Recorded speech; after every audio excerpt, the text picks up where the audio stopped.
Assalamualaikum warahmatullahi wabarakatuh. Sampurasun kumaha murid-murid ibu sadayana damang pangestu, mudah-mudahannya daramang sadayana dinten ieu tepang deui sareng Ibu Abila dinu pangajaran bahasa Sunda di kelas 2.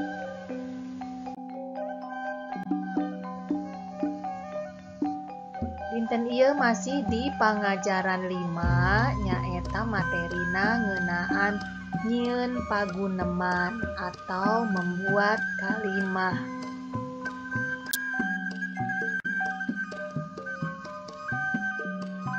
Paguneman nyaeta kagiatan ngobrol atawa ngawangkong dua arah. Silih tempas atawa silih tanya jawab. Palaku dina paguneman aya 2 urang atau leuwih. Kalimahna mangrupakeun kalimah langsung.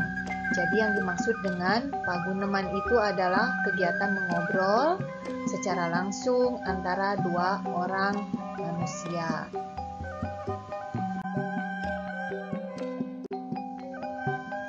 Yuk ayeuna urang ngadamel paguneman dumasar kanu gambar anu aya dinu kaca 58. Dinu kaca 58 aya pertarosan caritakeun kaayaan gambar ieu. Naha alus henteu kabiasaan kawas kitu sareng naon akibatna kabiasaan eta teh kumaha sakuduna ceuk hideung.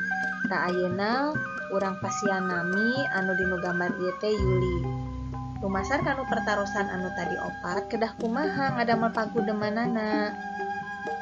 No kahiji, Yuli miceun cangkang cau sambarangan di jalan.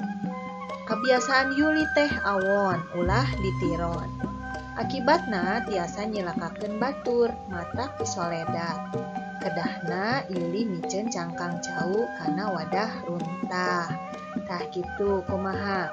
Ngartos sadayana sudah mengerti semuanya, jadi berdasarkan gambar dan pertanyaan yang ada di halaman 58, kita membuat jawabannya berdasarkan kepada gambar yang ada di layar. Bisa ya semuanya, sudah Ibu berikan contohnya.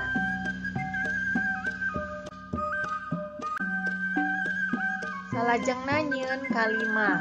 Nyieun kalimah anu aya di halaman 58. Yuk urang nyieun kalimah make kecap nomor hiji botrok.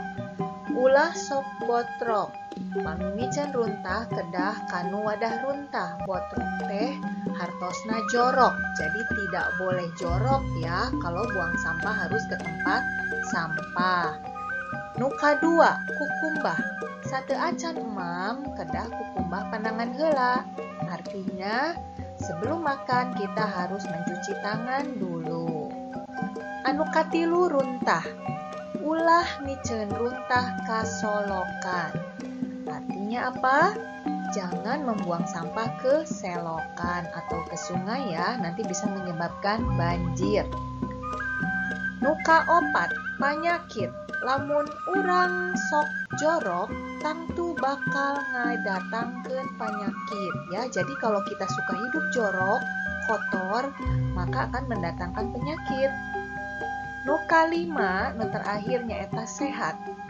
Rajin olahraga bakal sehat kanu awak ya. Apabila kita rajin berolahraga, badan kita akan menjadi sehat. Bisa kan ya semuanya membuat kalimat seperti yang Ibu contohkan?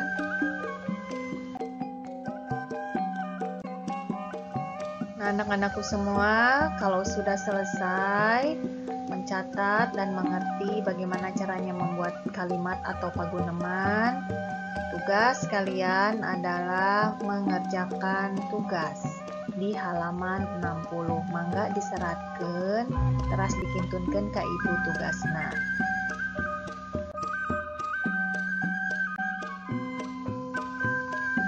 Mung dugi dieu wae materi dinten ieu ngeunaan ngadamel kalimat paguneman. Upami teu acan ngartos mangga diputer deui videona.